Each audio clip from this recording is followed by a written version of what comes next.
Eternal by Device Heretic. Chapter 8 Eternal Part 1. Together again, somewhere. The secret of the eternal sun. Masks. Princess, penitent pony. Twilight's judgment. The dream. What one pony can achieve in a day. The last cup of tea. Watch for sunrise. Hubris. Princess Luna, ascendant. The Pegasus on the balcony. Twilight didn't dare move or speak. She kept her eyes locked on the scene before her, dumbfounded. "Well?" asked the Celestia in white. "Aren't you going to say hello?" The reclining Celestia looked up at her counterpart in irritation, eliciting a wide, mocking smile. What is this?" Twilight managed. It was almost so bizarre that she was tempted to believe it had to be true just for being so outlandish. "Is this another vision?" "No, Twilight. You're no longer in my mind," the black-clad Celestia said, trying to sound soothing. "This is a true place." Twilight frowned. "Yeah, I imagine you can see where I might be a little suspicious of you just saying that at this point." The Celestia in white snickered. Twilight found the Celestia very strange. Her stance was all wrong, aggressive and restless, her face animated and blazing with emotion, most of which seemed to be at least a little mocking. The unfamiliarity rubbed Twilight the wrong way, and she found herself taking an immediate dislike to her. The sensation of resenting something with Celestia's face was becoming distressingly familiar. The alicorn reclining on the pillow was much more like the Celestia Twilight knew, but weariness and sorrow obviously weighed heavily on her mind, and her body it seemed. Even while sleeping, Celestia had always managed to seem upright and proud in Twilight's experience. This sad creature was slumped and seemed to be almost permanently cringing. Resignation dulled her big, mournful eyes. "So," Twilight sighed. "Let me guess. This is like that logic puzzle, right? One of you always tells the truth, and the other one always lies, and I have to figure out which is which. I know the answer for that one. It's rather simple." The Celestia in white barked out laughter, eyes bulging madly in deep amusement. "Ha! You hear that, Celestia? Your student's pretty clever." "Enough!" the reclining Celestia interrupted, irritably. The standing Celestia gave her a sharp look. She seemed to be in charge, and didn't appreciate backtalk. "Twilight, listen carefully to me when I say this. You are in a true place, my faithful student." It was as if something just clicked in Twilight's mind. In the same way she had known it was the real Celestia speaking to her in the, exciting vision earlier, she knew this was really Celestia now. Further, the sound of her true name seemed to heighten her senses, making her aware of this place, of its reality. Not even the waking world was this real. Colours were bright and pure in the golden red light of sunset. Smells were sharp and rich, and every sound seemed to ring clear and proud in the air, almost independently of one another. It was more than a little overwhelming. She had a strange sense of everything being exactly as it was, which was a weird thing to sense, and an even weirder thing to contemplate. The nonsensical obviousness inherent to the statement nagged at her as being an extremely poor way to express what she was feeling, even if it felt like the right way to say it. Twilight's mind automatically rephrased it into something more sensible, if not as pat. She seemed to be in a place where things appeared the way they actually were to themselves, without the soupy haze of individual perspective influencing them. Twilight, in being here, was experiencing the actual objects and events around her, not just her perception of them. The heightened sense of awareness was actually a little unsettling, giving her the nervous buzz in her gut that she associated with the aftermath of someone touching her suddenly while she was concentrating, once the immediate shock had faded. But above all, she knew she was not in Celestia's mind anymore, and that this wasn't a trick. Her quest had reached its ultimate destination, even if she hadn't known this was where it would be at the outset. She frowned. "Where are we?" "Somewhere," the reclining Celestia said. There was the briefest shimmer of a mischievous laugh in her eyes as she said this, as there always was when she said something she knew Twilight was going to find vague and annoying. Twilight raised an eyebrow. "Very mystic. A magical place, then?" "Quite the opposite, in fact. Almost literally the opposite. It's—" "Yes, yes. A real place, you said?" Twilight huffed. She looked around, letting her discomfort show on her face. "It feels more real than real." The black-clad Celestia smiled in the little, pleased way she did when Twilight demonstrated a quick grasp of a lesson, though it seemed a little more hesitant than usual. "Indeed." Twilight's frown deepened. "I'm getting a little tired of mystic and symbolic, after all this." Both of the alicorns seemed to find this amusing, although the reclining Celestia's quiet little smile was no scratch on the mirth of her counterpart, who once again barked out a harsh, derisive little laugh. Who it was directed at was unclear. It might have been Twilight, or the reclining Celestia, or both of them, or the situation in general. "And you," Twilight continued, peering at the pair suspiciously, "one of you, or both of you, are the real Celestia." "Oh, don't lump me in with her, please," the white-clad Celestia said bitterly. The reclining Celestia nodded once, with grave solemnity. "If you are looking for the pony who is Celestia, Princess of the Sun, sister of the Princess of the Moon, and your mentor, I am here, my faithful student." Once again, the sound of her true name gave Twilight an instant, unshakable surety that this was the Celestia for whom she had endured so much fear and pain. Twilight raised her head to indicate the standing Celestia. "So who's Miss Sunshine over here, then?" This got a little chuckle from both Celestias, although the standing one spoke first.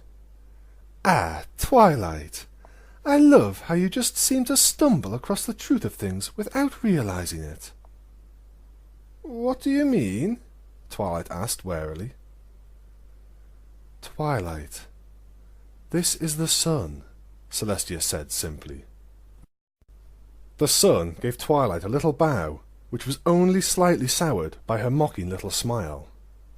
The unicorn looked from the sun to Celestia a few times. "The sun?" "Yes, Twilight," Celestia replied. "As in?" "As in, bright shiny ball that floats in the sky, the sun.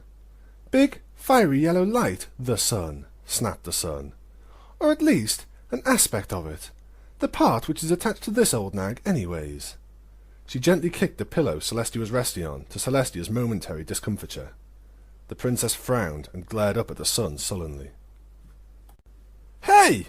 Twilight protested. Her protective tone made Celestia smile a little.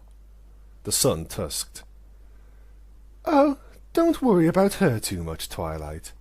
You'll understand soon enough that I'd be justified to do worse.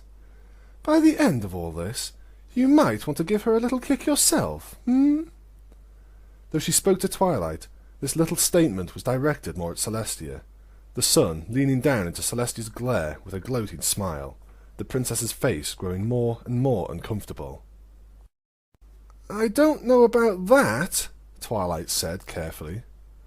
"Oh, don't be that way. I saw what you did to Mummy Celestia," the sun snickered. "Touched a nerve, did it?" "So you've been watching this whole time as well?" Twilight said, blushing despite her even tone. The sun leered. Especially that part. It was Celestia who couldn't bring herself to watch. Isn't that right? The sun gave Celestia a smug look as the princess looked away from them both, out across the sea, face guilty.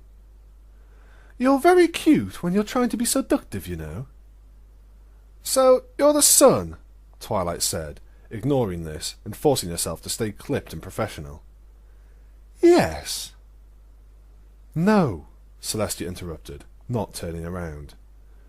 She is the part of me that is the sun, and I'm the part of her that is Celestia. Twilight rolled her eyes. Mystic again, huh? You're going to get a lot of that here, the sun said, with an amused smile. I suggest you get used to it. Twilight gave her a sour look, but continued nevertheless. So what do you have to do with this eternal sun stuff? The sun's eyes widened with malicious glee. Oh my, Celestia! Have you been giving yourself nicknames? How silly of you! Would you give us a moment alone, please? Celestia said irritably, still looking out over the shore. I wish I could, Celestia, the sun said sweetly. But for some reason, I feel the need to stay here and make sure you're being honest. Celestia turned, her sad gaze falling on Twilight. It seemed very heavy, and Twilight felt a strange urge to shy from it. The weight of Celestia's guilty conscience seemed to strike her like a hammer blow. I have no desire to lie to Twilight any more. Not now, at the end. There was a very long, solemn pause at this point, as Twilight and Celestia held one another's gaze, Twilight barely breathing. So, Twilight said nervously, this really is? Yes, Celestia said, her face falling further, if that were at all possible. I'm sorry, my faithful student, but it really is. Twilight had expected a huge, painful sorrow to just crush her when she heard this, as it had threatened to do so many times over the last few days, and was thus momentarily disturbed when one didn't. Instead, she felt, how best to put it? Something like a pervasive melancholy fell over her, a gentle but insistent sadness that put everything behind a tinted glass, not consuming everything, but certainly casting it in a different light. And yet, perversely, she felt free, knowing that this was the end. Everything and anything could be said and discussed, with no need to consider how they would affect things down the road. The feeling of liberation made her shiver. There was a pause as Twilight considered what to do next. Celestia watched her with resigned patience. How much time do we have? Twilight whispered. The sun grimaced. Time enough to talk. Twilight stood before the pair, unmoving. Celestia's eyes suggested she was biting back a plea, while the sun looked surly and annoyed. Twilight, Celestia said eventually. Please, come sit down. I have a great deal to tell you, and I want you... She trailed off, suddenly looking somewhat frightened for a moment, as if she feared finishing the statement would cause Twilight to get angry or leave. She quickly mastered herself, though. I want you to rest. You've been through so much. The sun said, smiling sarcastically. See? This is what I mean. You're too good at this for me to leave you be. Tell her the real truth, not just a truth. Celestia's face screwed up as the sun chastised her, embarrassment and irritation alive in her grimace of displeasure. Twilight, she began. The unicorn cocked her head quizzically. Yes? Twilight, I want, Celestia said tentatively. I want you to sit with me now, and listen to the things I have to say, as you said you would. I want this, but it is your decision. You have suffered a great deal, and I respect your wishes if you'd rather keep your distance. She looked utterly miserable as she said this, clearly worried that Twilight would refuse. Her eyes, usually lit with quiet confidence, begged Twilight to be near her. Twilight's heart automatically demanded that she leap forward and comfort the princess, but her mind came down on that instinct immediately, remembering not only why she was here, but what it had gone through to make it here at all. Even if it was a bit cruel, Twilight couldn't help but feel good at the ease of her self-control. That said, what Celestia asked was something Twilight wanted herself. In this moment, they should be close together. "Of course I'll sit with you," Twilight said, trying to give Celestia a comforting smile, which was met with a grateful sigh of relief. "But no tea?" Celestia raised an eyebrow, frowning a bit cautiously. "No tea?"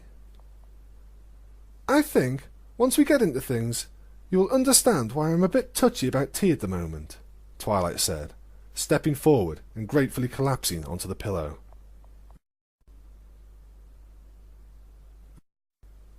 Celestia pumped her wings once, lifting herself into the air, the sun rising behind her. In the crowd, a little unicorn filly looked up in wonder. Celestia and Twilight regarded each other calmly across the table, as they had done many times before in far less trying circumstances. Their expressions said a great deal to each other, despite being relatively still and peaceful, if sad. Twilight was uncomfortable, deeply so, with how much power she felt like she had over Celestia right now. The alicorn winced any time Twilight's facial features moved, no matter how, as if expecting a rebuke, and it disturbed Twilight to see how pained and haunted her mentor's features were.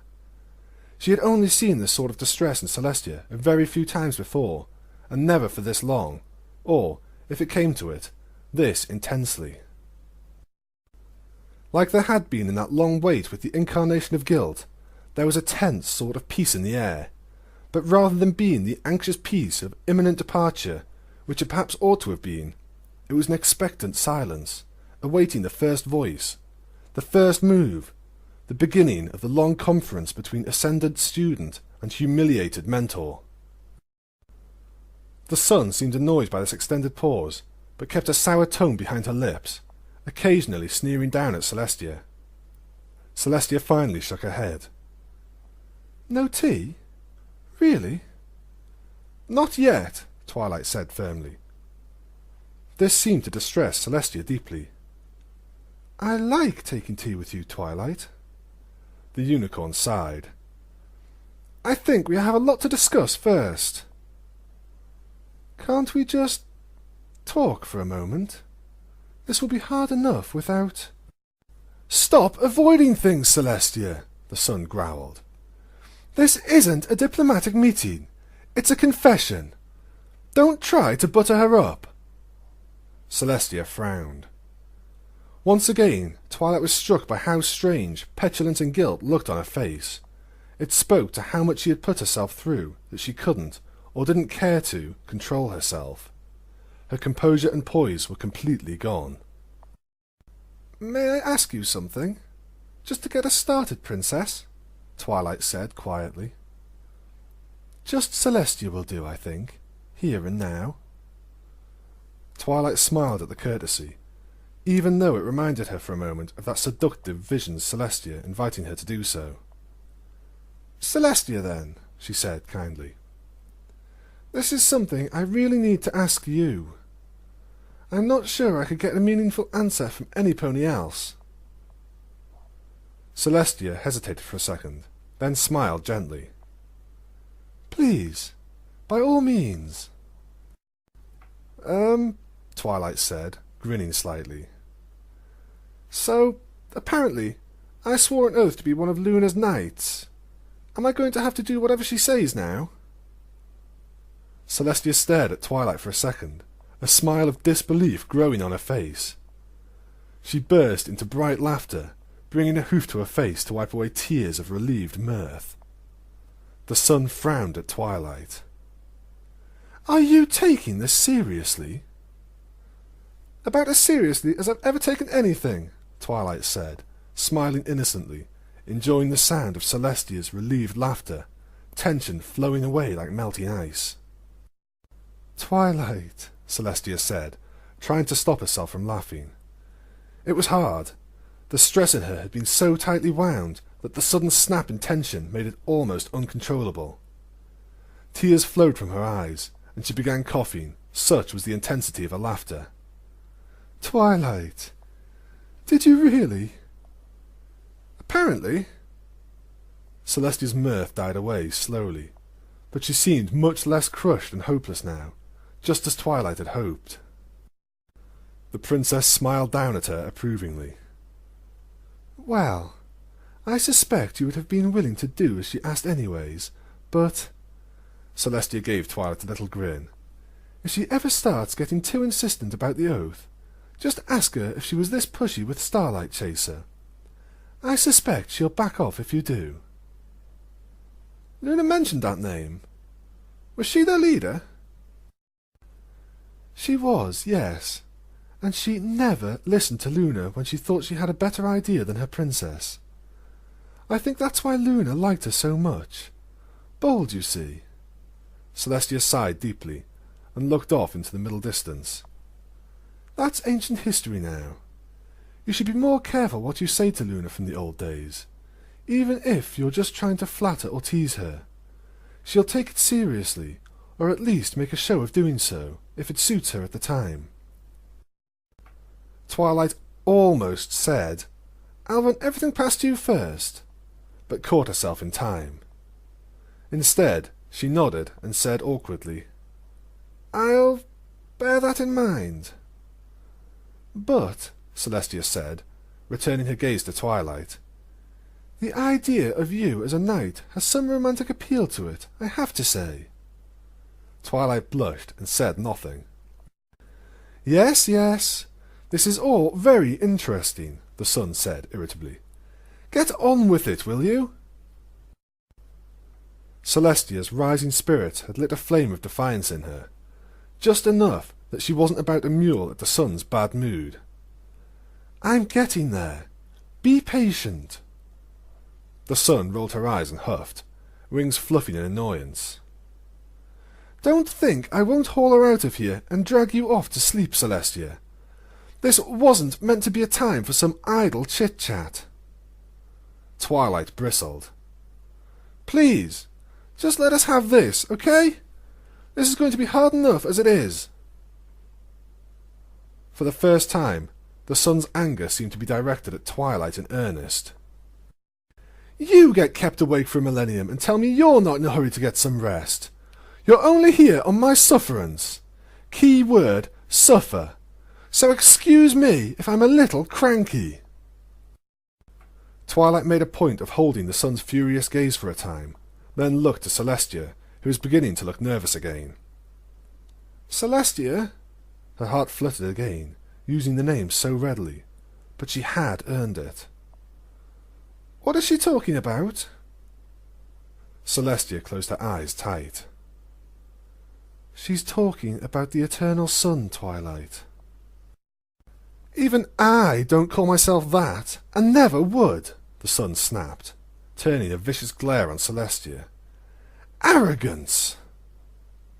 "Yes," Celestia said calmly, although her voice trembled slightly. The sun sneered, but cooled its wrath, looking away with a stormy expression. Twilight frowned. "What do you mean? I guess I understood there was more to the eternal sun than just a title. I was beginning to have an idea that it was the name you had created for the mask." "Oh no," the sun said darkly, shaking her head. "No, no, no. It's much worse than that." Twilight frowned. "Well, obviously to do with refusing to set." "To say the very least," the sun interrupted again. She tapped Celestia roughly. "So, are you going to tell her, or what?" Her impatience was painted on every word. Celestia looked up at the sun irritably, then turned to Twilight and sighed. "Twilight, I want you to promise me that you'll sit through everything. Hear me out." Of course I will, Twilight answered reflexively. Celestia looked pained. Twilight. Twilight took a deep breath through her nose, matching Celestia's gaze. Why are you so frightened that I won't? Is it really that terrible? Yes, said both Celestias at once. Twilight chuckled, despite the seriousness of the situation, as they glared at each other. No, what I mean is, Celestia... Twilight trailed off, letting her mind turn over phrasing in her head for a while. Celestia watched her with nervous patience, while the sun gave her a "get on with it" motion with one hoof. Look, I understand that you might worry about telling me things, thinking that it will hurt me, all right? Like they would have, not even 3 days ago. But I wouldn't be here now if I weren't willing to endure the knowledge of your mistakes. She gave the princess a brave little smile. Celestia sighed. Twilight, I've seen that you've grown. You've become so strong, so quickly. Well, no, that's not quite right. You've just chosen to be as strong as you really are, despite your fear. And I'm so proud of you. Granted, I'd have preferred you were called to test it in different circumstances. Ah, well, it wasn't all bad, was it? The sun added, giving Twilight a suggestive wink. The princess gave her counterpart a dirty look. You need to understand that what is happening is very big. The culmination of many, many mistakes over a long life. And between us, they ultimately end with me actively making a choice which I knew, deep down, would hurt you. Twilight's smile faded. What do you... You know exactly what I mean, Twilight. You chastised me for it in the library. Celestia's voice was firm now. She had apparently decided to throw herself on Twilight's mercy, and would do so with as much poise as she could manage. The letters? All of it? You chose? Twilight said, trying to ignore how much this hurt. Something in her had suspected it was an active decision, though.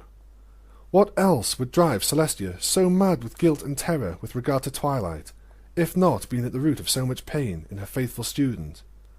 It made far too much sense. Celestia frowned guiltily. Yes, Twilight.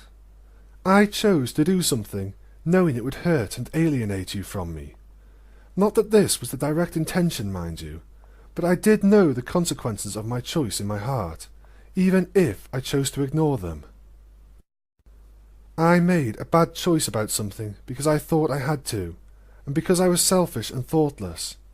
I only thought of how I was suffering for it. I told myself that my pain was something like nobility, self-sacrifice, giving of myself.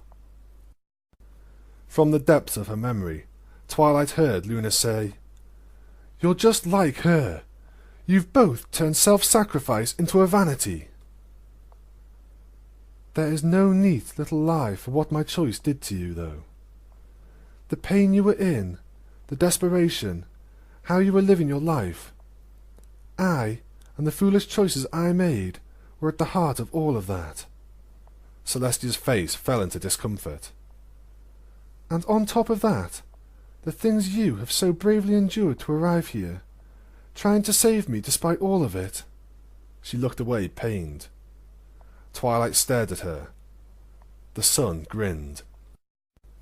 And it's all wrapped up in this, Celestia said, waving a hoof as she met Twilight's gaze again. This is all a part of it. The lie of the eternal sun.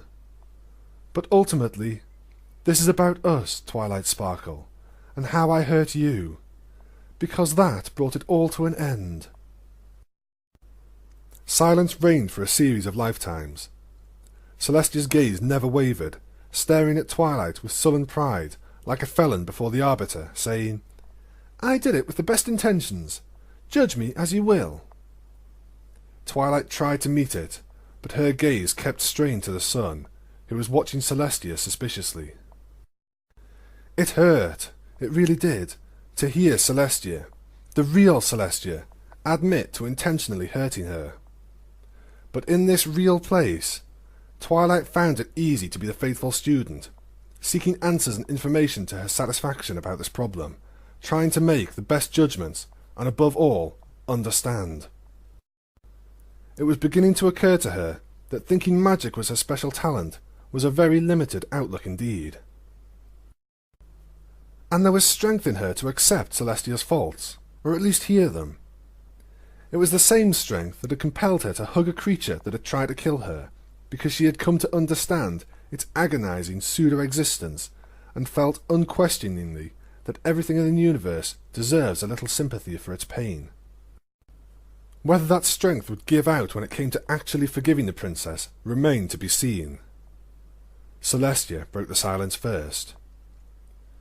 "You were right in your letter," she said grimly. "I need to confess to you, and I will accept your judgment, no matter what it is." Twilight sighed, rubbing her temples with her hooves. "Start from the beginning." A little filly and her parents looked up at the princess, who descended from the throne, smiling broadly. "Have you enjoyed the first week of classes at the academy, Twilight?" the princess asked, beaming down at the filly. Yes," Twilight said, having yet to learn that it took quite a good liar to get past the princess. She just didn't want to sound ungrateful. She had come home with a splitting headache every day from all of the testing. "Well, let's hope your private lesson with me is a little more entertaining, Celestia said, smiling knowingly and nodding gratefully to Twilight's parents, who bowed and left the two alone together for the very first time. "How do you take your tea?" "It begins," Celestia said, as evenly as she could, "with the first sleep." Around them, the scenery shifted just a little. The sun was much higher on the horizon, not just barely hanging above the distant sea. Celestia nodded towards where Twilight had appeared so recently, and Twilight turned to see a much younger Celestia, both in terms of chronological age and, in a sort of ethereal, indescribable way that this place and its realness empowered.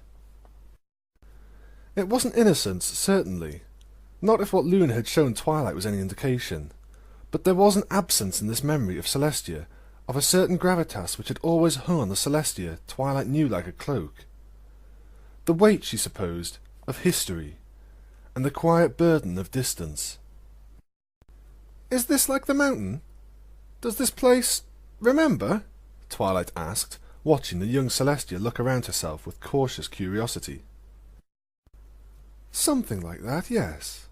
It's mystic." Celestia smiled weakly at Twilight's groan. She cleared her throat and continued.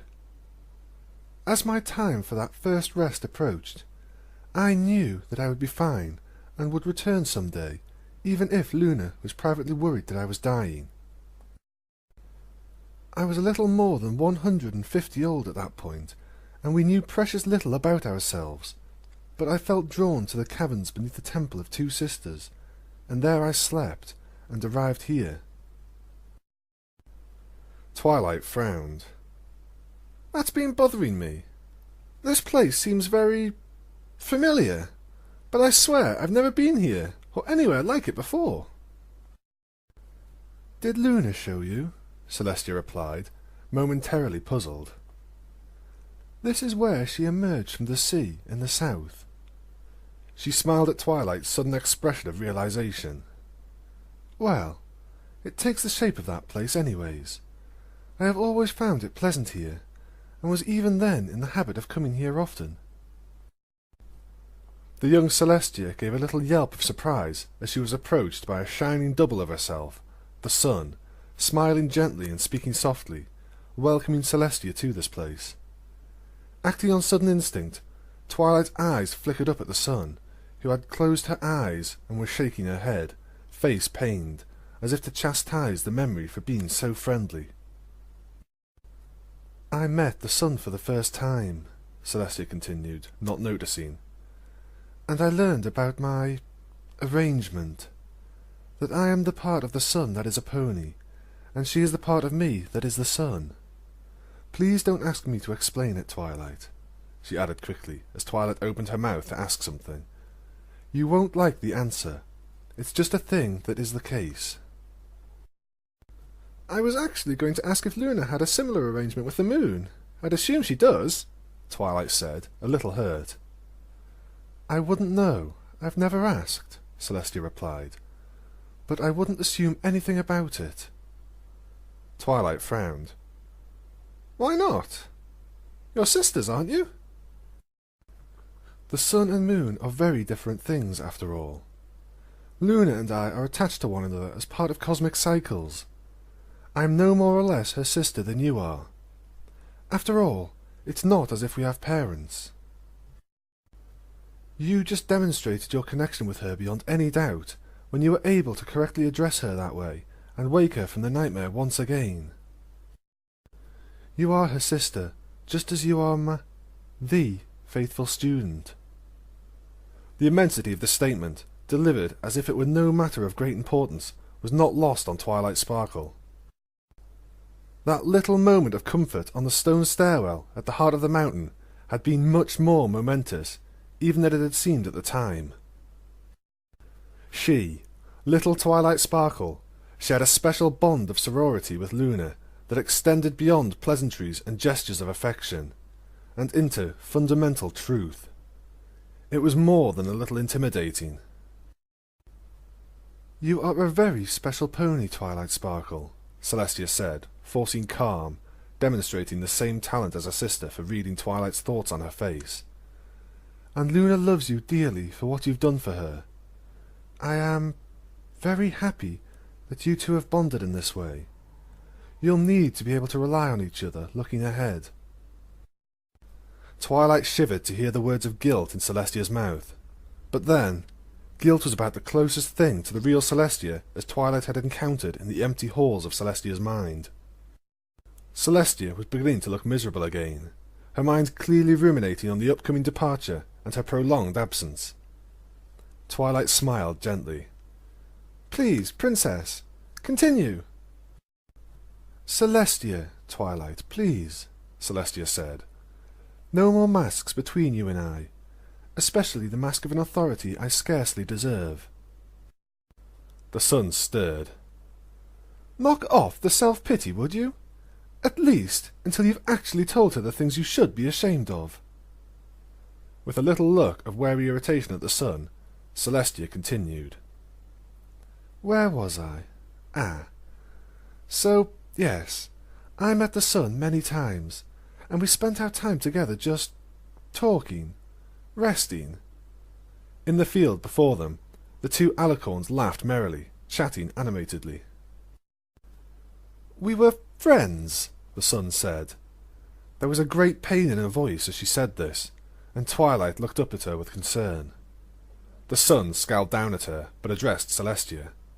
Wouldn't you say, Celestia? I certainly thought of you that way. Yes, Celestia said quietly. We were. She blinked slowly and bit her lower lip in anxiety. Twilight felt an urge to reach out and touch Celestia, to comfort her, but as she stirred, the sun's glare intensified, and Twilight settled back down. Celestia didn't continue for some time, but when she did, her voice was wretched with hatred. It frightened Twilight to hear, such was its intense bitterness. It was Discord who changed everything. That cursed creature. In the war, the first time he was active, he hurt me, nearly unto death, and I was forced into dormancy before my time. Twilight stirred. Yes, Luna showed us. You returned with the elements of harmony. Which I happily helped her acquire, the sun growled, at no small risk to myself. In the field, a battered-looking pair of Celestias looked up with triumph at their gleaming treasure, one assuring the other that everything they'd suffered would be worth it now. Celestia winced at the reminder. Yes, and when I returned to the waking world, bearing this powerful magic, eventually Luna and I managed to catch Discord in a situation where we could use them." "Eventually?" Twilight asked, startled. "It seemed like you dealt with him right after you came back."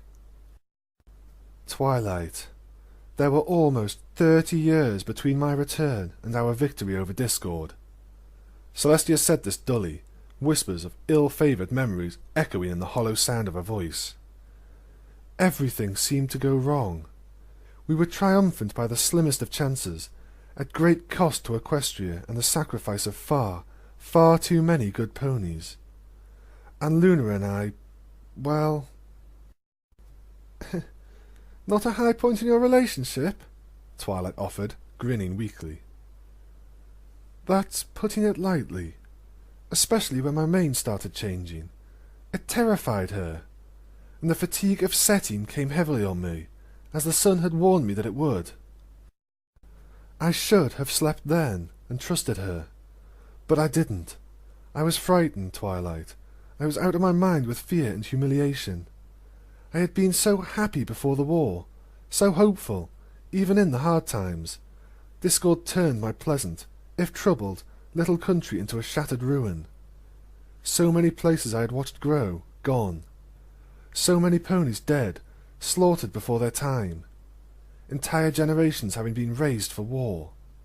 Celestia shook her head, tears falling gently from her eyes. "That there was so much angry tension between Luna and myself on top of that was unbearable. I do love her after all, even when we fight. That it was reflected in politics just made it worse. So I clung to pride to comfort myself, and it poisoned my judgment. And in the end..." Twilight sighed sadly. "The moon refused to give way to the sun." Celestia gave a single, weak huff of dark amusement. "Luna does love putting it that way for some reason."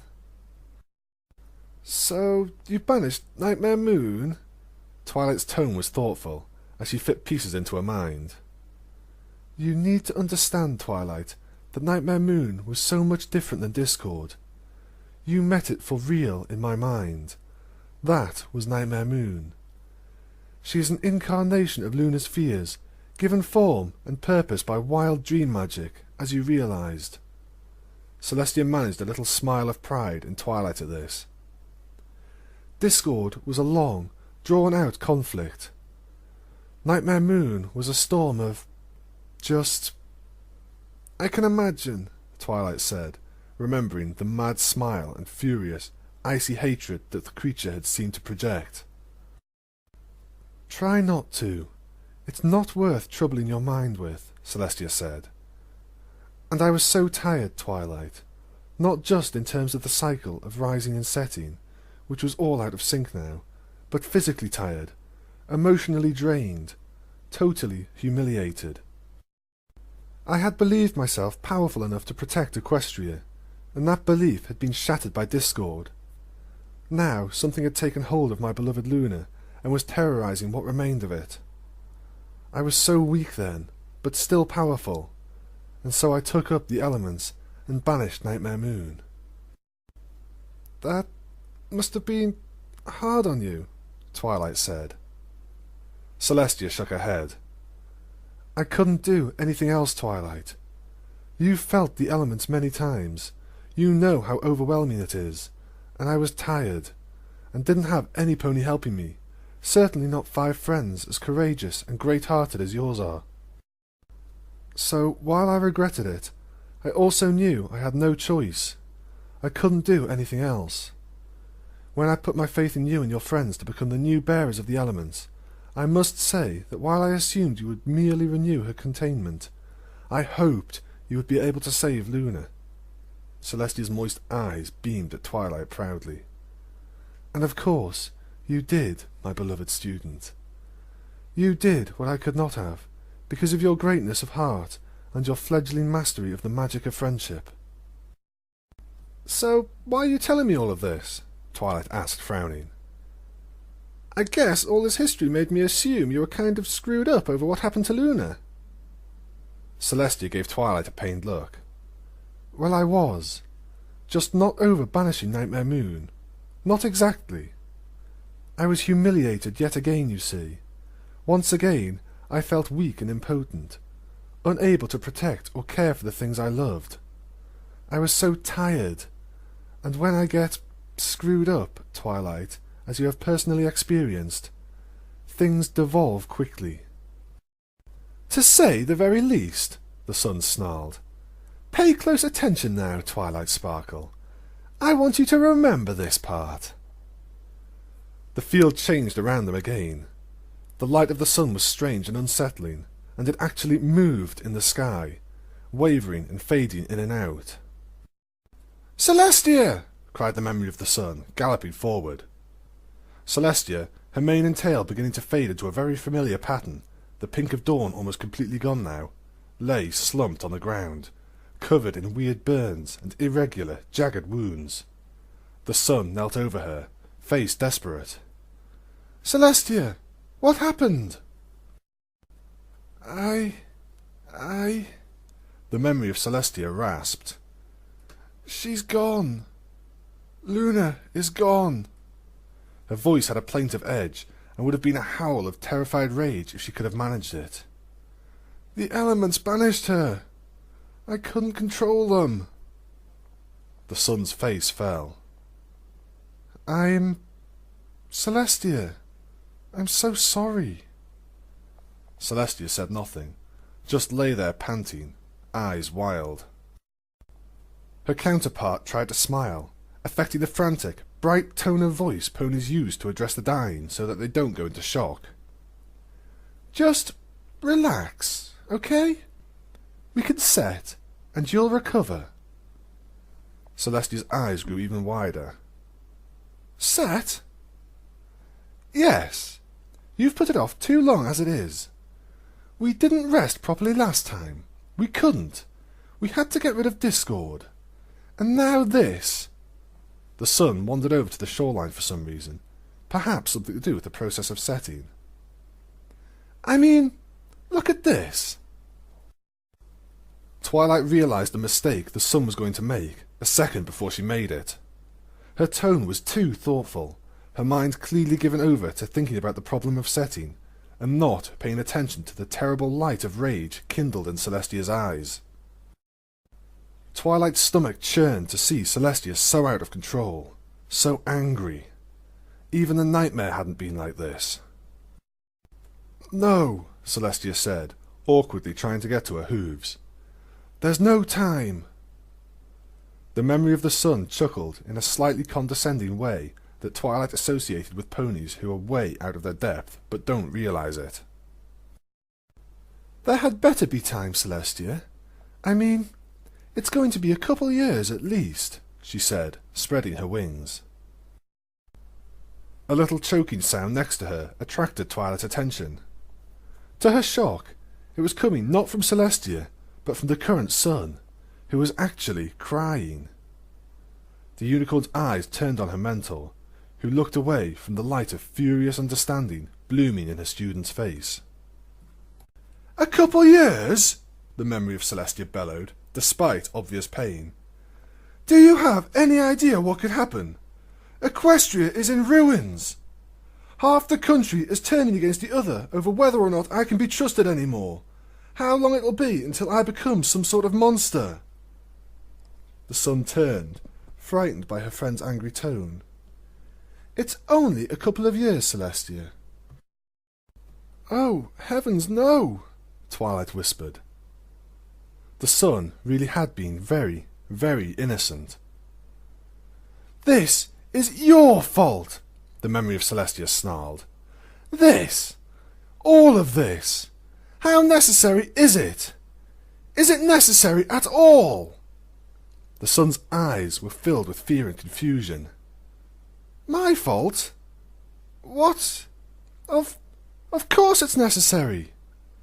But Twilight understood that to a mind so consumed with rage and humiliation, this sounded like she was covering for something.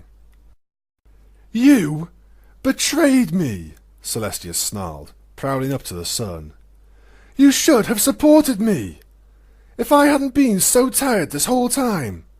If you didn't insist on me following some schedule and just cooperated, I would have been strong enough to deal with all of this. Celestia, Enough! Celestia howled. It had probably terrified the sun, but Twilight recognized a desperate mind looking for any excuse when she saw one.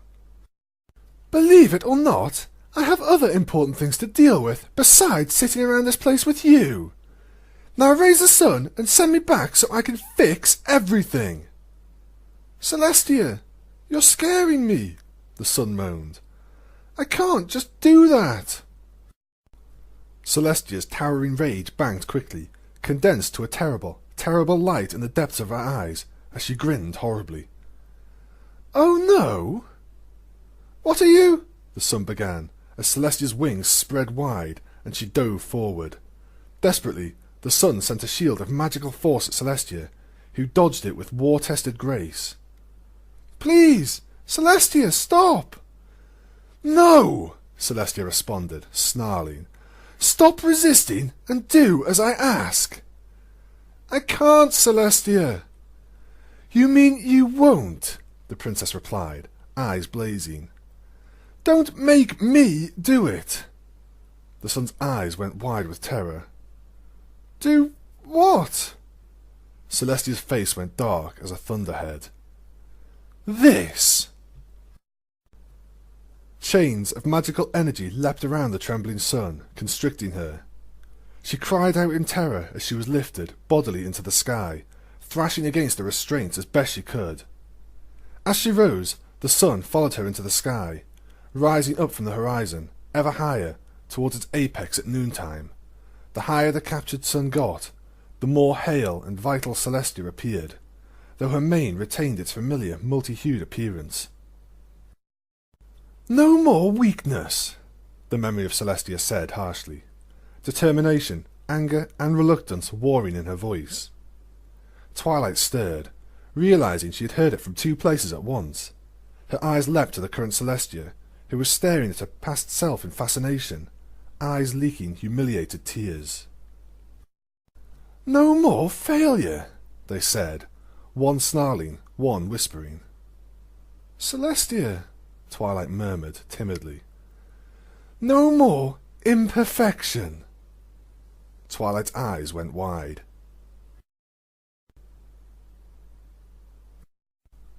Teacher and student sat together in the library, selecting scrolls. Twilight occasionally looked up at Celestia nervously. Is something wrong? Celestia asked. Twilight shook her head. No, it's just nice having you here with me while I do this. I'm glad.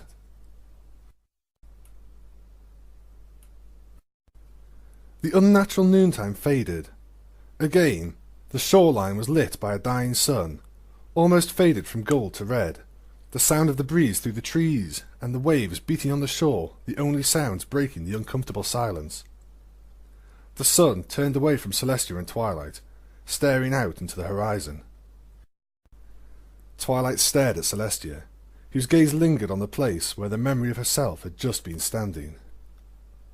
What did you do? Twilight managed. Celestia didn't look up at her, but seemed to shake a couple of times as she suppressed sobs. I became the Eternal Sun. That's the Eternal Sun? You?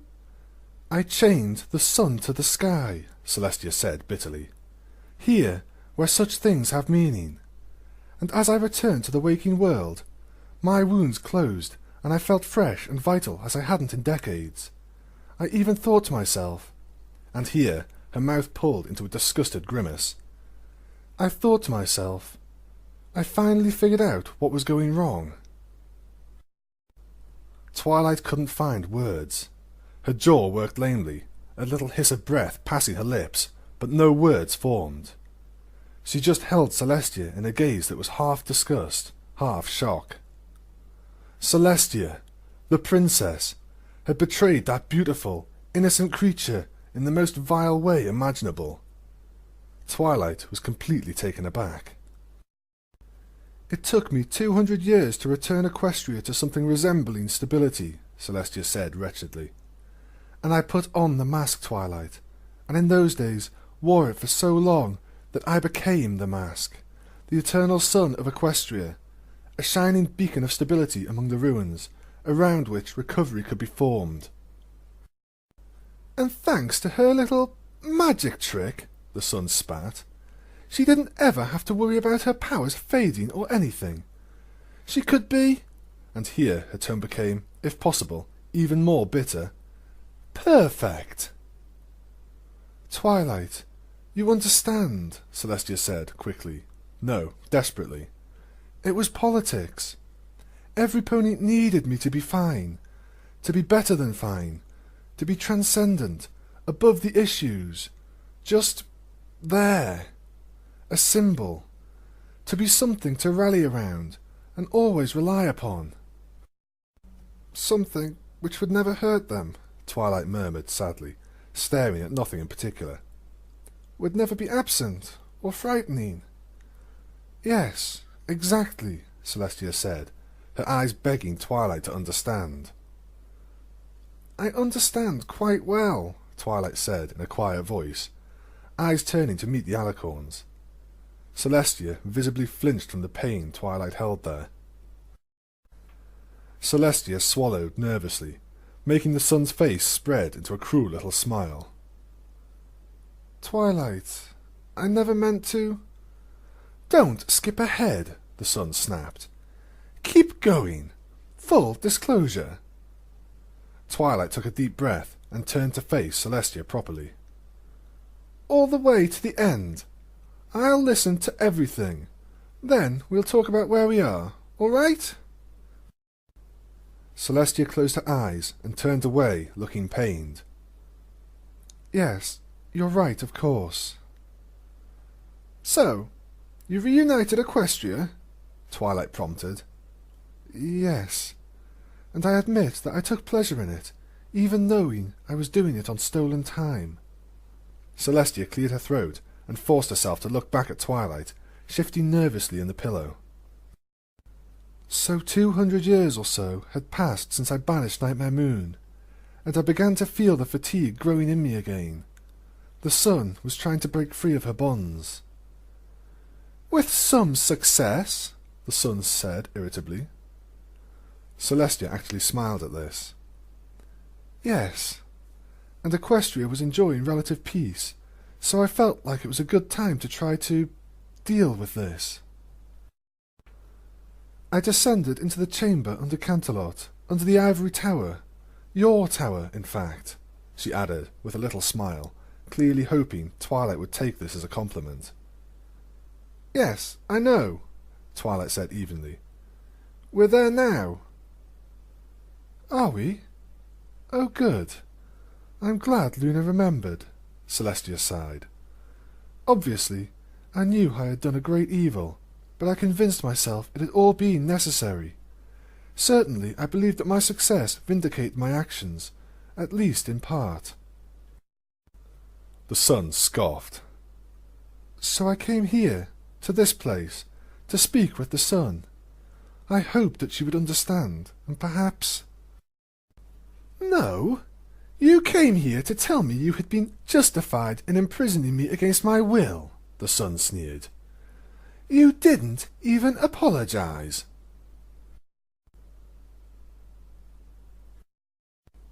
It is with great pride that I formally introduce Twilight Sparkle to the court as my student and protégé. I have rarely known in all my years a unicorn with her talents and skills. With that in mind, I have invited her to take residence here at the palace to continue her magical training with me now that she has graduated from the academy. I am pleased beyond words to say that she has agreed, and will thus be joining us from time to time. The roar of hooves on the tiles of the great hall was thunderous. Twilight smiled awkwardly and looked up at the princess, feeling completely out of place here amongst the pageantry of the court, even in her best gown, which she felt were like rags compared to even the least amongst the noble ponies. Don't worry, my faithful student, Celestia said, sotto voce. I'll only make you come when something fun's going to happen. They smiled at each other, in the small, private way they did when they were sharing a joke between themselves. Twilight blinked, and somewhere was once again lit by noon. A memory of Celestia stood in the meadow where Twilight had arrived once again, looking proud but wary. "So, you still refuse, then?" she asked. "Even after I have shown you what I have been able to accomplish?" "If you have achieved so much, then rest, Celestia. This isn't natural. You're hurting both of us doing this," came the sun's voice, which is to say, Celestia's, from the open air. The memory of Celestia bristled. "How are we being hurt?"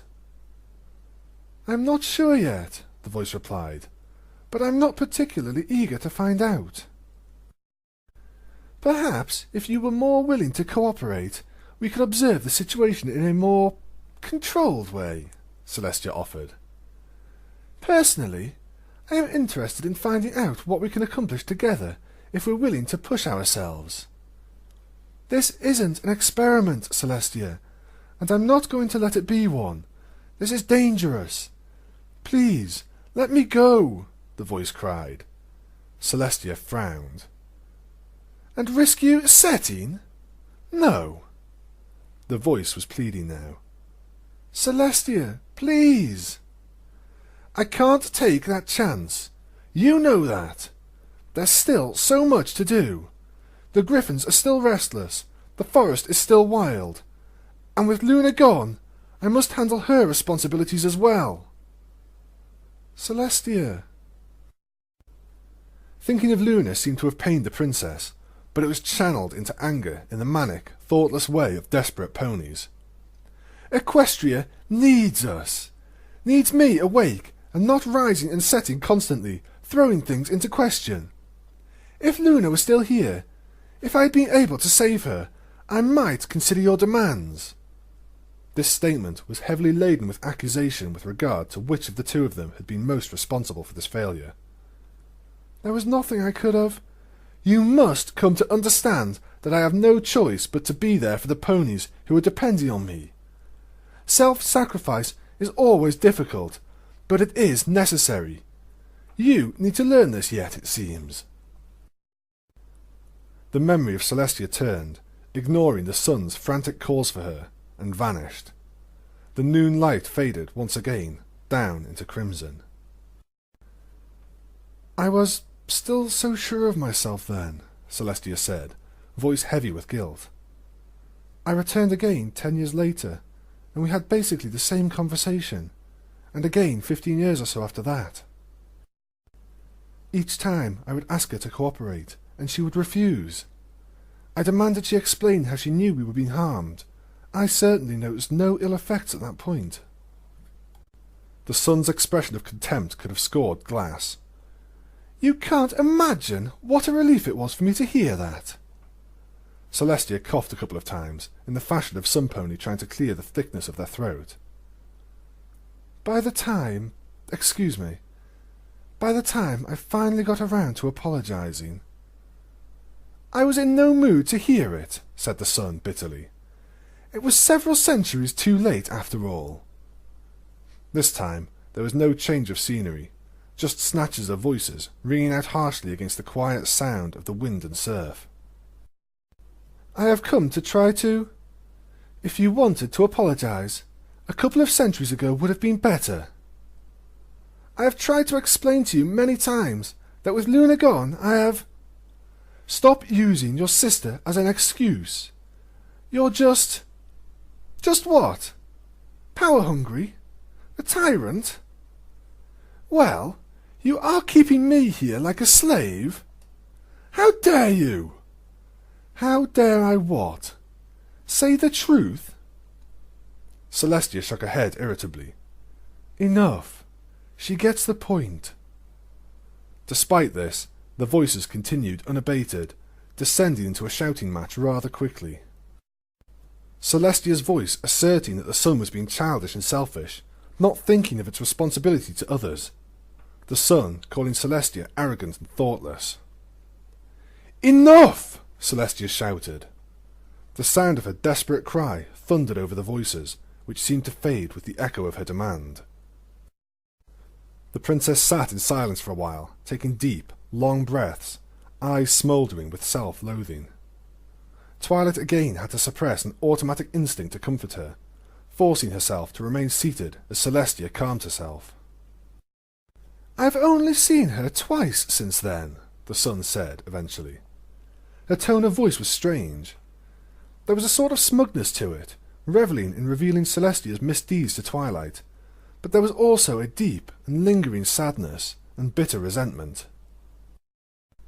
"The first time, about a century ago. I don't know what was on her mind. She just stood there, staring at me, and then left. Guilty conscience, perhaps.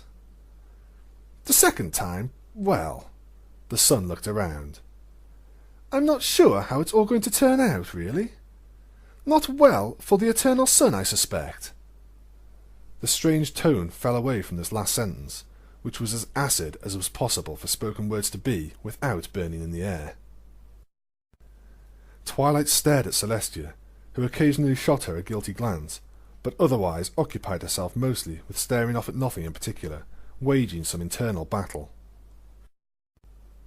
Part of her was sick with rage and horror at what Celestia had done. The sun in the past had been cute.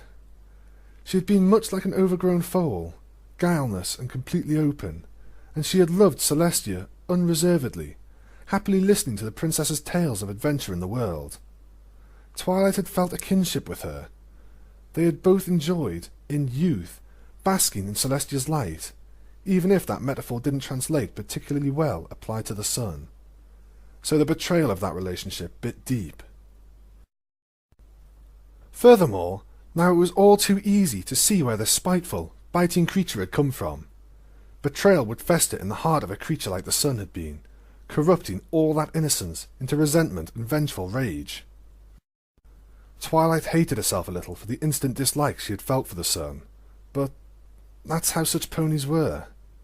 Externalizing their fear and pain, making everything worse, spreading the bad news around in great, flaring rages, trying to get it all out because it just hurt so badly. And yet, at the same time, Twilight couldn't see Celestia's anguish and be unmoved, even in the full knowledge of the immensity of her crime. Remorse might as well have been spilling out of her in great black torrents every time she spoke. But whether or not there was enough regret in the entire universe to make up for this was something of a mystery. Twilight's eyes fell on the sun, and the unicorn wondered if she was in any position to offer any comment about this in any case. Celestia coughed. The sound was awkward, half stifled, as if she didn't want to draw any more attention to herself. "So that's what that was about." "I see," Twilight said carefully. The princess looked up at her, face firm, eyes sad and guilty. "Which brings us to you, Twilight."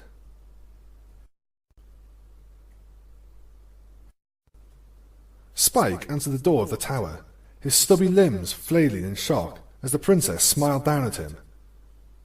Princess?" "Hello, Spike. Is Twilight in?" Her answer was already trying to come to a screeching halt so that it could descend the stairs with some decorum. Spike and Celestia shared a little grin. "Princess!" Twilight Sparkle said, only a little breathless, as she came around the corner of the stairs. "What can I do for you? Our next meeting was on Thursday, I thought. I haven't forgotten anything, have I?" She began to look a little panicky. "No, Twilight, no," Celestia laughed. "It's just a nice day." Twilight looked out the window. "Is it? I suppose so." "Ah, well, now this is an assignment." Celestia gave Twilight a serious look.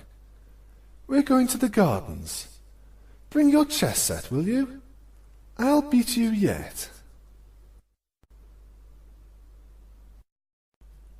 "The mask," Celestia said.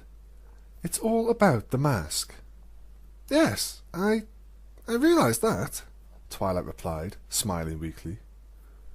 "The mask of the eternal sun, and the evil that empowered it, allowed me to be the princess Equestria needed in the wake of Discord and Nightmare Moon. It is the same mask you have begun to wear, the mask of dignity, I think I called it. I have gathered that you even began to wear it for your friends, because, I suspect, I was not the only pony you were beginning to feel alienated from. Twilight nodded and swallowed down some thickness in her throat. Celestia looked down on her with sympathy, and for a moment they were once again mentor and protege, the princess sympathizing with the burdens of her student's life. But the moment passed as Celestia's eyes grew guilty and weary again, and she slumped back down, somehow managing to actually be smaller than Twilight, despite being almost twice her size. Since that's the case, Twilight, I suspect you have now realized that the mask feeds itself justification for its existence. Leaders need to be just slightly remote, a little larger than life, in order to lead effectively, to inspire, to not disappoint or fail in a meaningful way. Being too much of a pony introduces uncertainty, which no pony wants to hear in a leader. They want purpose and surety. The princess raised a hoof in an explanatory gesture. This was just the case, it seemed to say. All too easily, that slips into everything. It was almost instant for me, of course, because I had no pony truly close to me anymore. For you, I think, it was only starting. Twilight chuckled weakly. I was even wearing it for Spike now and again. I could see it in his eyes. He didn't know me. Hearing this obviously pained Celestia, but she didn't comment on it. So in your case, you hid your insecurities with the mask. Forgive me for being so blunt, Twilight, Celestia said, as Twilight gave her a sharp look. But it's a natural extension of your courteous nature. You have always been good at putting on a brave face, even though your mind constantly frets about not being good enough. A tendency which you have had to confront so many times in your life, and have managed time and again to overcome, both with your friends' help and without. A tendency your guilt tried to use against me, in fact, Twilight said, a little more sharply than she had intended. Yes, Celestia replied, her eyes haunted for a moment. Yes, it did. The point is that the Mask of the Eternal Sun was doing this for me too. Like you, I needed to create an image around myself. Forgive me for saying so, but I was pressed to make a rather more impressive one than you had to. I had to be the princess, the central thing around which Equestria could revolve. And at the same time, Twilight, I was hiding so much. Like you, I needed to conceal fears and weaknesses from everypony, but unlike you, You needed the mask to protect you from the guilt of what you'd done to the sun, Twilight interrupted, the insight leaping to her tongue. I worry about failing, but you... Celestia nodded. Yes. In retrospect, my motivations are very transparent and incredibly selfish, but at the time, it was easy for me to believe that it was something like dedication and self-sacrifice. I did an evil thing, and now I took this duty on as my purgatory for it. Twilight stirred, sighing. But in fact, you were using your responsibilities to make you feel justified for what you did to the sun, on top of how the needs of Equestria were already pressuring you to become more and more removed, more perfect. Yes, Celestia said miserably. But you still felt guilty. Oh yes, Twilight, terribly so, although I suppose that's not much comfort to you, Celestia said, not indicating clearly in her tone or manner whom she was addressing. The sun gave her a vicious sneer, and Twilight realized that she herself was giving Celestia something like an angry glare. The point is that in order to feel anything except constant guilt, I threw myself into the mask. I became the mask. The perfect princess, always there, never frightening. I learned the habits you so correctly described. I moved through the world, just touching things, guiding them, rarely acting openly, letting things be as they were going to be. which, it has been said, is wise policy for some pony in your position. If I acted more, I would be a tyrant. Less, and I'd be removed and alienated. Celebrations and festivals have been my salvation. I can be present and participate, but not have to do much except smile and say a few lines.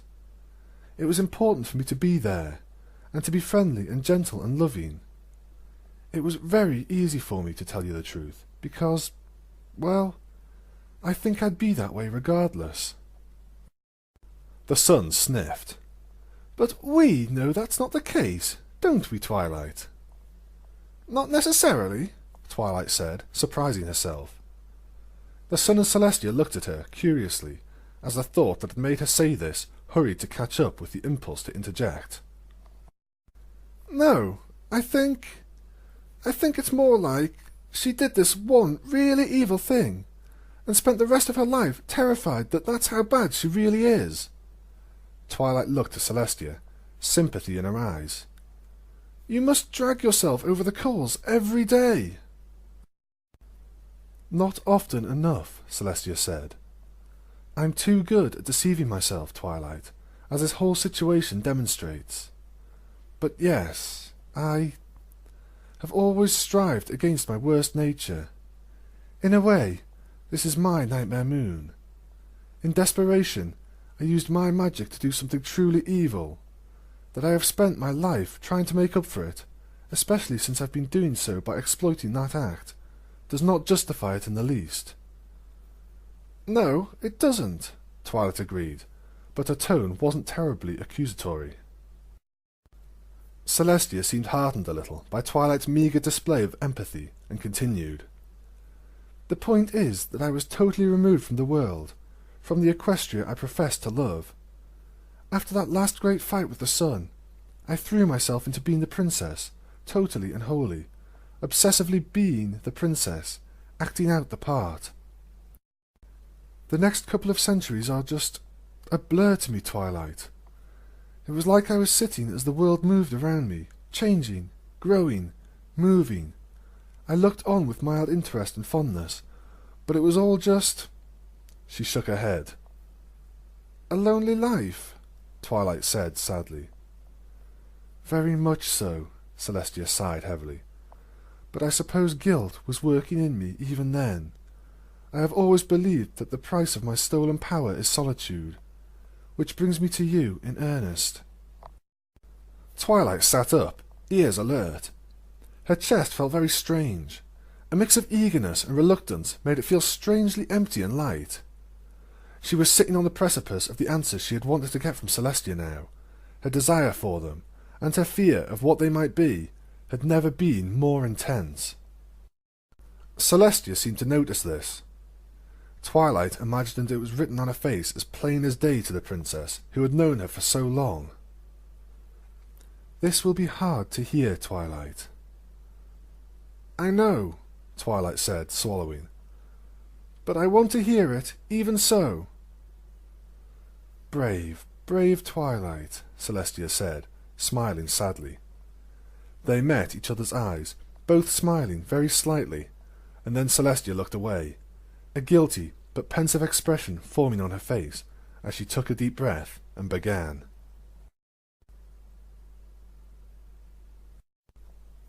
Twilight watched the chariot fly off into the night, bearing one more princess than Twilight was used to seeing. The thought made her sad for some reason. So, Ponyville. It was kind of the mayor to let her take up permanent residence in the library, and being the librarian would be a good way to keep herself busy and earn wages while she did her research on the magic of friendship with her 5 new friends. She was finally living pretty much her own life, like a real grown-up mare too. Exciting! And yet, her eyes followed the chariot off into the distance until it was totally gone from sight. Even then, she kept staring.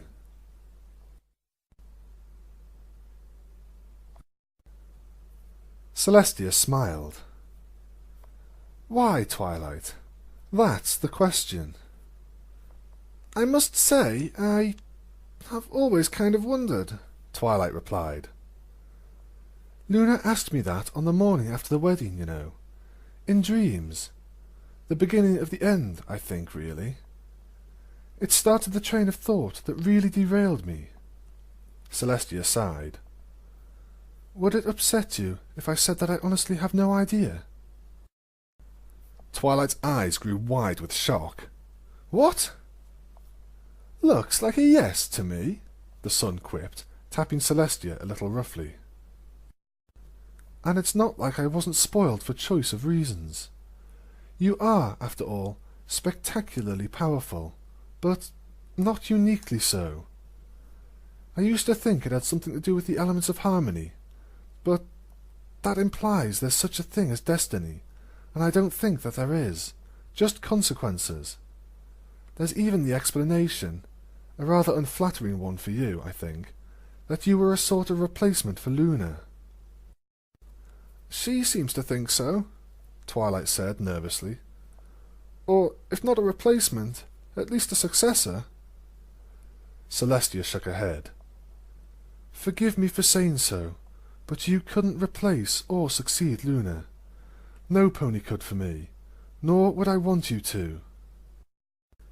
That's kind of a relief, to be honest. I should hope so, Twilight. Celestia gave her a loving smile, shining through the grey misery. I really do love you, you know. You. Not how much you match some standard, or how well you emulate some pony else. You do remind me of her sometimes, but just as often she reminds me of you, and I love you both more for it. Twilight was a bit disturbed to find herself uncomfortable hearing this from Celestia, but she supposed that made sense, given what was going on. Thank you for that, she said, trying to smile. Celestia's smile faded. I'm sorry, No, just... Twilight said quickly, petering out awkwardly, sensing that anything she tried to say in response to this would make her break into tears. Continue. You don't know why you chose me as your student, she prompted. The princess hesitated for a moment, giving Twilight a wary look, then continued. I remember that day very clearly. I was actually in a fairly good mood. It would have been much easier to explain things if I had been feeling particularly miserable or lonely at the time, wouldn't it? But things are never that neat in real life. I remember feeling the surge of that first rain boom, and then your magic going wild in the South Tower, and I leapt into action. And there I was, my parents turned into cacti. Twilight couldn't suppress a grin. Celestia met it. And there you were, terrified, screaming, horrible wild magic flaring around you. I had dealt with this before.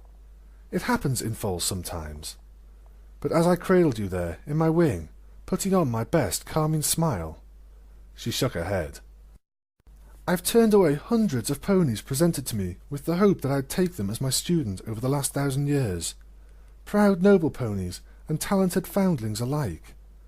But in that moment, I just couldn't stand to think I'd be parted from this terrified little filly, who looked up at me in wonder, amazed that I was real. A whim? Twilight murmured, unsettled by the congruence with her fears. Celestia frowned a little. I don't know that I'd say it like that, but there's not really a word for it otherwise, is there? Language is failing us quite often today, it seems, the sun growled, remembering Twilight's inability to classify Celestia's wrongdoing. The point is that I was interested in you, Twilight, from the beginning, and you stole my heart immediately. You are so smart, so eager, so dedicated. What am I saying? You're still all of those things, and you've accomplished so much in your life, both with my guidance and without. I couldn't be more proud of you. Celestia trailed off miserably. Although, perhaps I don't really have the right to be. Twilight looked at her seriously. Whatever else you may have done, you did train me, and raised me. In a way, she added quickly, conscientious of the maternal vision. So, you have a right to be proud of the things I have accomplished. You made them possible. That's very kind of you to say, Twilight. No, just true, the unicorn said flatly. Celestia smiled weakly and looked away at nothing in particular. I suppose you're right. This is one of the pieces I'm missing, Celestia, in all of this, Twilight said, waving a hoof. In fact, not knowing this helped me see through the nightmare, but I know what led me to become alienated from you, and how I made it worse. But what was it on your end? The princess looked up at her, miserable tears bubbling in her eyes. Isn't it obvious? I loved you too much.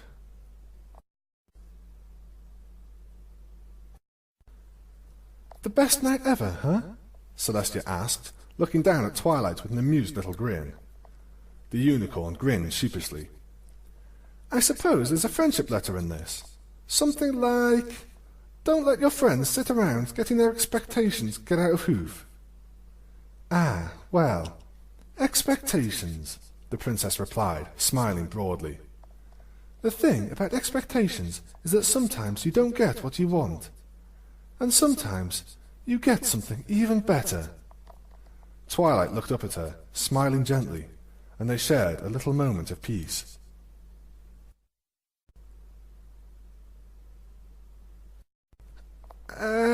Twilight said, blushing furiously. Is this, like, about that vision? The sun burst out laughing. Ha! I bet you wish. No, Twilight, Celestia said, laughing weakly despite herself. No, it's not quite that simple, romantic as that would be. Twilight cleared her throat awkwardly. Sorry. It's still about the mask, Twilight. The mask that I was so dependent on now, to prevent me from just being strangled by my own misdeeds, my failures and weakness. Celestia waved a hoof in front of her face, as if putting on such a thing, and held herself up haughtily. Voila! The princess! Beautiful and wise and perfect, she said bitterly. Twilight frowned. And distant. Celestia's mock-proud expression faded into sorrow. Yes. She turned and regarded Twilight seriously. But you got little peeks under the mask from time to time. Little moments between us, times when it felt less like we were mentor and student, princess and protege, and more like ponies. I did, yes, Twilight replied, trying not to tear up. You, and you alone, because you are special, Twilight. Everything else, Equestria, the elements, all of it, that was all for the mask, everything I did. But you were mine. Secretly, in my heart of hearts, you were for Celestia, the broken, terrified little pony who was oh so alone in the world, but could never show it to anyone as anything except the burden of immortality, a convenient lie, as you saw through earlier. Twilight nodded. That was my own fear of death and loss, not yours. I long ago came to grips with the inevitability of outliving many, many ponies I was fond of. I don't let them go unremembered, as you have seen. In some ways, I suppose, it is like how foals must inevitably learn to cope with the death of their parents. Celestia sighed. Although I must confess that when I contemplate your death, that surety is shaken more than a little. Morbid though it may have been, Twilight was a little flattered by this. So, what went wrong? Well, the mask of the eternal sun was a hungry one, Twilight. It demanded an explanation for my deviation from complete self-sacrifice. Everything I did had to be for Equestria. Otherwise, what right did I have to be princess? And what justification for the imprisonment of my dearest friend besides Luna? Celestia shook her head morosely. For so long, I convinced myself that as much as I enjoyed teaching you, it was ultimately for both our benefit and for the greater benefit of Equestria. That seemed to sate it for a time. Freeing Luna, Twilight said, speaking the speculation on her mind. Luna's return made it harder and harder to justify my sacrifices for Equestria. After all, there would still be a princess now, if I were gone, and... She looked away. It was a moment's thought one day, a stray reinterpretation of events, as I half listened to Lord Flashhoofs and Fancypants argue about... something. I thought, well, now I really have some pony whose life I am interested in. I suppose I was bored to tears about those two. Twilight watched Celestia for a while. She just sat there, shaking her head. Twilight wondered idly if she was chastising herself, or indulging in some private regret. The sun gave Twilight a sarcastic little smile. All for the love of a mare, goeth Equestria. Not quite all, I think, Celestia said, an awkward look on her face. But even Discord realised that you were more than just a student to me. He's quite insightful in his way, you know. He wouldn't be half as dangerous if he weren't. He saw that I was fading, and that something about your relationship with me was making it worse. She shook her head. You lost sight of your focus, Twilight said. Binding the sun must have required a great deal of concentration. Celestia hesitated, carefully considering how to respond. Not so much as you might think. Things work a little differently here. I was held here, Twilight, by her will to be the princess. Her will to be the eternal sun you two have been pretending was a thing that ever could have been, the sun growled. And that was very easy while I was punishing myself with solitude, Celestia said, quickly cutting off the sun. As I have described to you, the lie of the eternal sun fed that for centuries. The mask, as I have told you before, is a prison, Twilight, one you lock yourself in, and for a long time I accepted that I deserved to be there, alone. Correctly, the sun added, though the sentence was somewhat light in my opinion. Celestia frowned at her, but didn't dignify this with a response. This is about dreams, isn't it? Twilight said. Real ones. Luna was going on about dreams being the way our hearts tell us things. That sounds like something she'd say, yes. Celestia sighed. So, for 1,000 years, I was all but removed from the Equestria I told myself I was sacrificing so much for. It was external to me, all of it. That's what being the unmoving centre of things really means. Take Ponyville, your beloved home, your true home. I never thought it would be anything but a distant dot on the map when I sent Applejack's ancestors there. Another little village. And now look at it. Look at what you and your friends have helped it become. Twilight's eyes narrowed curiously. But look at that! You were involved from the beginning. You sent the apples there. You sent me there. Touched. Guided. I didn't build things, or create them, or raise a family in them.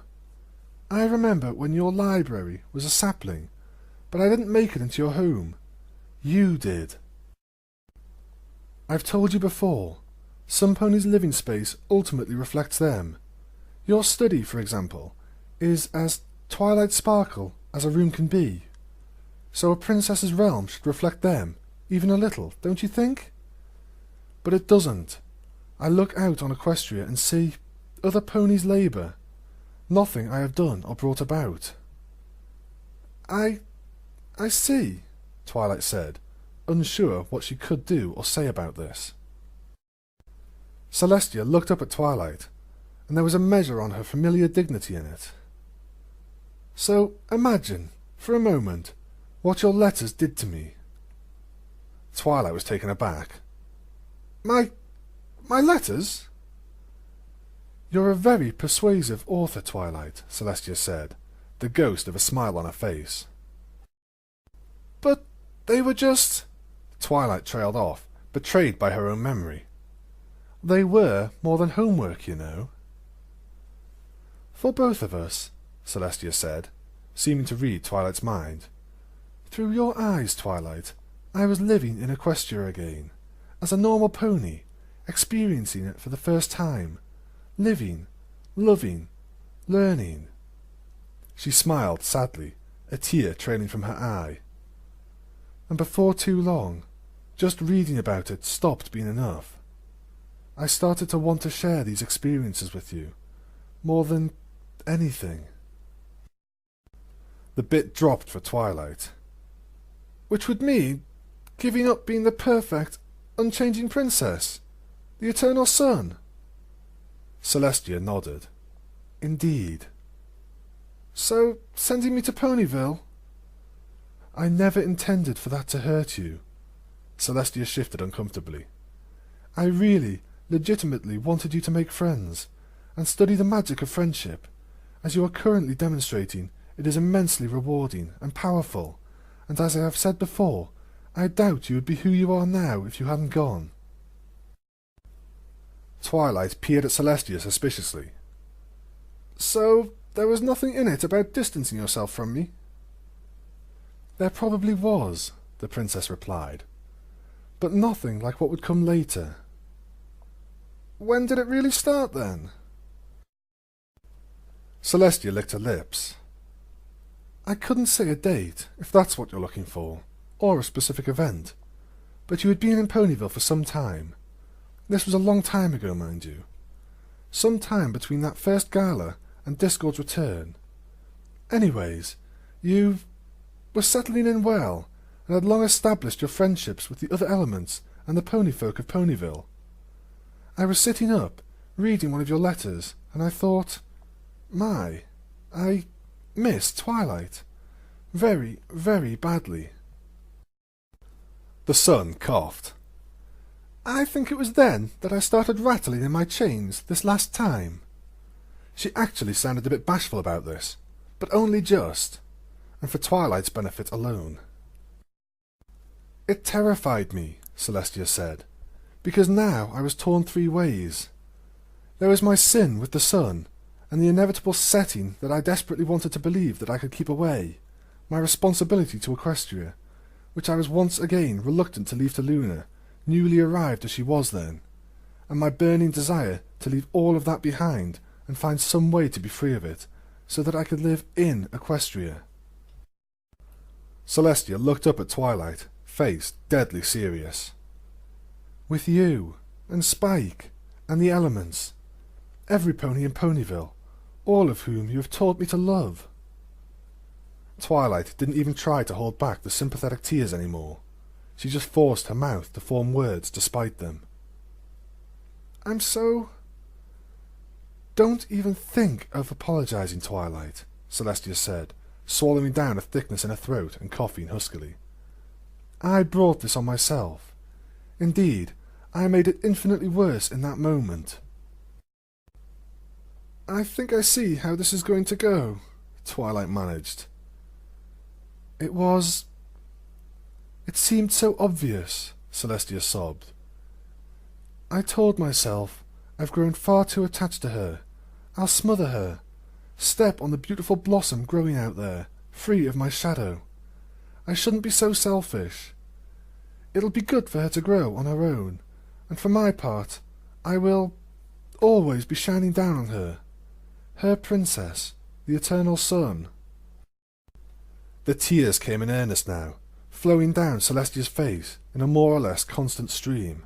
Her mouth trembled, and she shook her head as if doing so would do anything to deny or prevent the absolute end of misery. And the worst thing, Celestia said miserably, the worst thing for both of us. I stopped calling you my faithful student. Every time I did so, it was so special to me, Twilight, so precious, more meaningful to me than telling you I love you. And now I've come to see that in doing so, I was not just denying our relationship. I was denying your fundamental being, which I had myself natured. Twilight sniffled. Celestia. No, please. Let me finish, Celestia said, wretchedly, trying to wrangle herself into place. I'm a little insulted that I didn't get a similar display, the sun said idly. Celestia managed a bitter glare for her, but said nothing into the sun's acid little smile. "So, you stopped coming as often?" Twilight found herself saying. Celestia nodded. "And your letters? I remember the first time you didn't respond to one. I almost died of terror." Celestia's eyes snapped shut from the pain of recollection. "And I wrote back. Oh, how could I have been so cruel? I remember you asked about it and I replied, 'You don't need me looking over your shoulder all the time anymore.'" Twilight shook her head. "That's what made it so bad. You treated it like it was for my own good." "That was how I chose to hurt you, Twilight," Celestia said, choked and strangled. "I chose to be the princess, to be the eternal sun. It was all the easier because I let myself believe that it was a natural part of the student and mentor parting ways." She chuckled darkly. "Perhaps that proves, if nothing else does, that you are the only student I've ever had." "No, Celestia," Twilight said, swallowing a sob. "It's how you chose to hurt us." Celestia managed a little chuckle at this. "I know you're right, in a way, but, Twilight, I deserve to be put through pain. Of all ponies, you didn't deserve this." Twilight waved a hoof dismissively, suppressing herself as best she could. It took a moment, but eventually she managed. "Tell me about coming to Ponyville, this last time."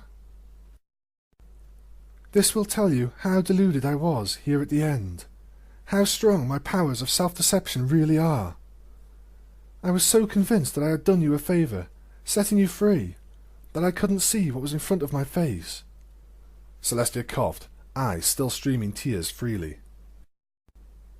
"Your letters, they just got so businesslike. They weren't you, or a pale reflection of you, any more. Not enough that I could continue pretending things were fine." Twilight said nothing. "And I should have known, Twilight. But no, I was so deluded, so obsessed with myself, that I went to Luna, honestly believing that I had just been ignoring you a bit more than I ought, and that we just needed to talk things out, establish a new understanding. But what I really missed was—" "Not being alone," Twilight said in a tired voice. "Not having some pony who you could let peek behind the mask." Celestia stammered for a while, before whispering, "Yes." "And you had been trying to break free this whole time?" Twilight asked, turning her eyes to Celestia's counterpart. The sun nodded. "I should thank you, I think." "Don't," Twilight said firmly, making the sun's little smile grow wider, eyes lit with a cruel light. "And, Twilight, what I saw you destroying yourself for me, trying to be perfect, wearing the same mask that was now, more than ever, making me feel like a prisoner. I saw in you such desperate pain being caused by my absence. To my shame, Twilight, even that wasn't enough to make me face what was really happening."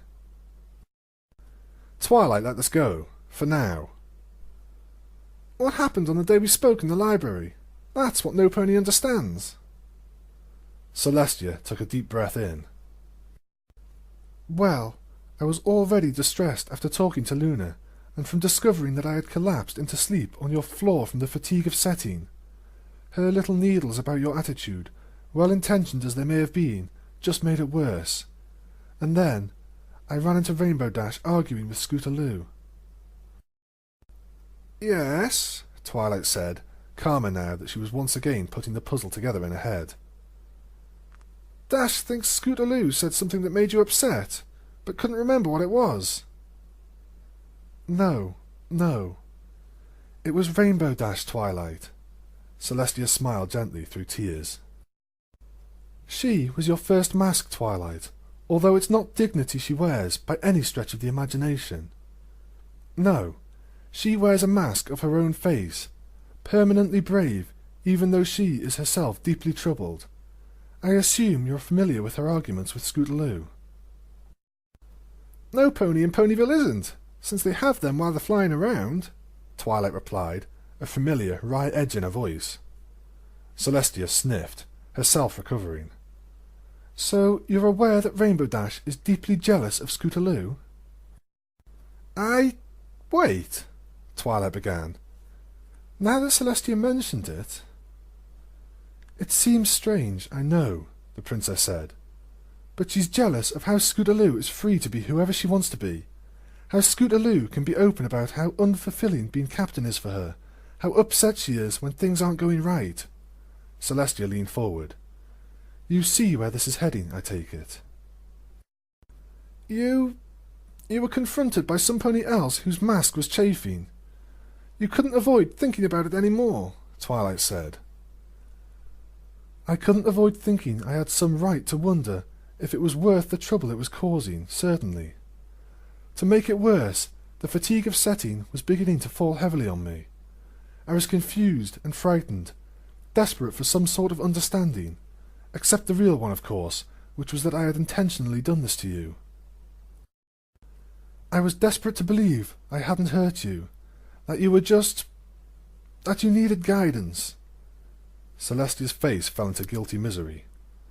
That I was in control and could fix this. Twilight sighed. That you were still perfect? I wasn't even conscious of that drive, Twilight. That's how lost I was at that point. Celestia shook her head ruefully. So I went to Rarity, hoping that she would be able to say something about her own students which I could latch on to. But there was nothing she could have said at that point. My guilt was getting out of control. I couldn't stop remembering how happy you were to have me grade you at the wedding, how frightening your desperation to please me suddenly was. And I was getting more and more tired.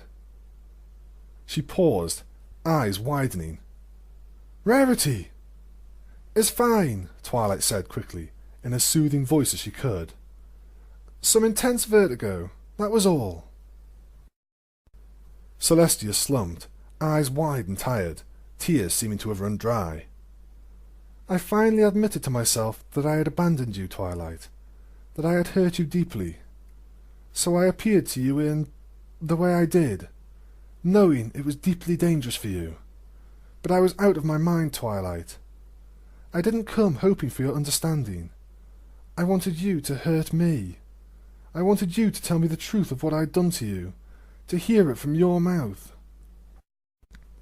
Twilight tried to think of something to say, but there were no words. She didn't even know how to feel. And you did, Twilight. You drove the last nail into me. So I came back to Canterlot and passed into somewhere. And since then I've been here, desperately trying to keep the sun risen, trying to keep believing that I was capable of doing so, trying to maintain the lie that I could still be the eternal sun and come back, strong as ever, to fix everything. Not even a chance, the sun said, and to her shock, Twilight heard the tiniest bit of sympathy in her voice. Celestia nodded, and when she spoke, her voice was wretched with self-loathing. I was only able to maintain the eternal sun by focusing myself on being that mask. Having seen and heard what my decision to be the princess had done to you, the pony I love the most of all in Equestria, how could I even think to want it any more?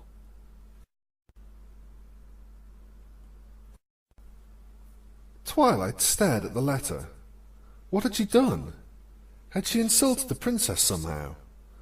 Why was Celestia being so distant? And so, here we are, said the sun. Not quite, Celestia said. I haven't endured the extent of my confession quite yet. The sun frowned. We were all here for Twilight wandering around in your mind. Don't tell me you want to run through all of that. Twilight met Celestia's eye. There are some things I need to tell you, I think. You said, in my mind, that I nearly killed you, Celestia said, tentatively. When I appeared to you in the library. Yes, Twilight said in a hollow voice. But that's not all of what I need to say. Suddenly, possessed by a strange calm, she began to tell her side of the story. Tonelessly, she spoke of the long months of agony she had endured, driving herself mad with terror as Celestia seemed more and more remote from her, just as her friends and successors were making them more and more absent as well. Voice devoid of emotion, she described the sudden, mad hope she had felt when Celestia had praised her for being involved in Fluttershy's wedding, and how, in her madness, it had become a show for Celestia, how she had been frantic for praise, desperate to be perfect so that Celestia would love her again. Finally, she described the nightmarish vision that she and Luna had endured to free Twilight from her own mind. As she went on, Celestia fell deeper and deeper into a humiliated slump, raising a hoof to her face in horror as Twilight described the pain of the golden chains and how battered Luna had become, beaten bloody by Twilight's mental defences. "So you see why I said no tea," Twilight concluded, with some relief feeling the emptiness of her tone. Recalling the vision had been deeply unpleasant.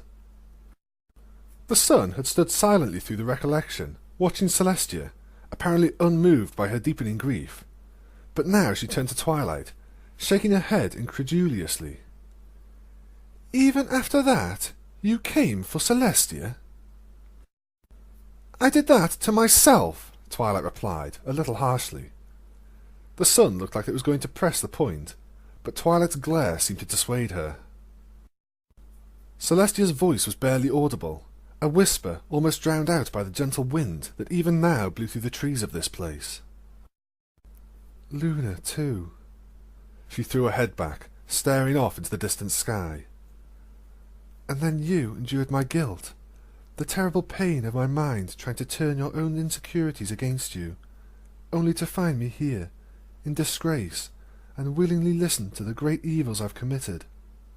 She turned to Twilight, terror and shame wild in her expression. "I don't deserve you, Twilight." "Not even a little," the sun agreed. Twilight closed her eyes.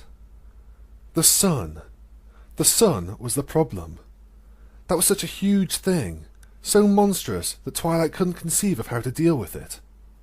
She opened her eyes again, red-rimmed and pained, letting her gaze fall on the white-clad doppelganger of Celestia, who was watching the unicorn carefully, and came to a decision.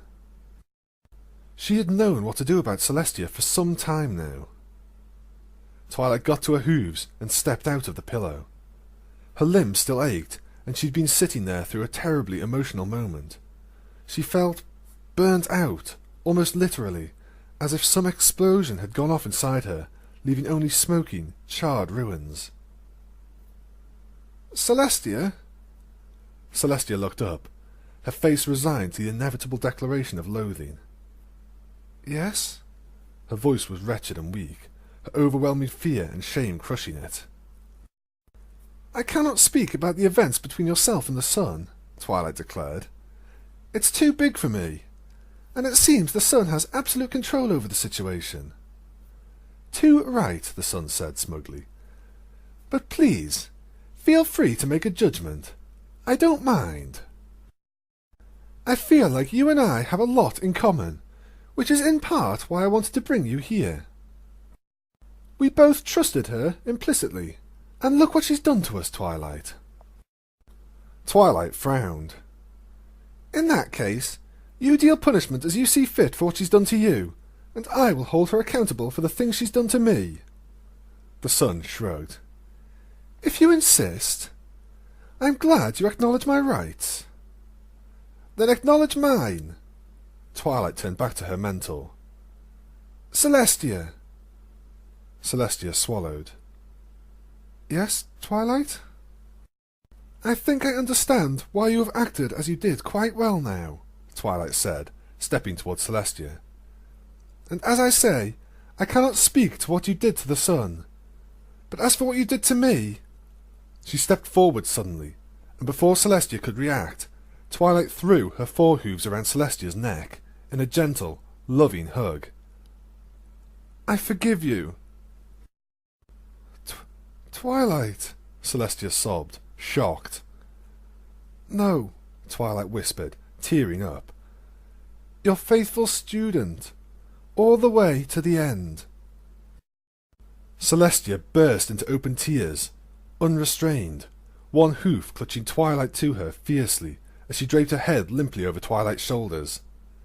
Twilight's back ran wet with the alicorn's sorrow in seconds, and she returned the favour onto Celestia's neck, both of them sobbing and weeping uncontrollably.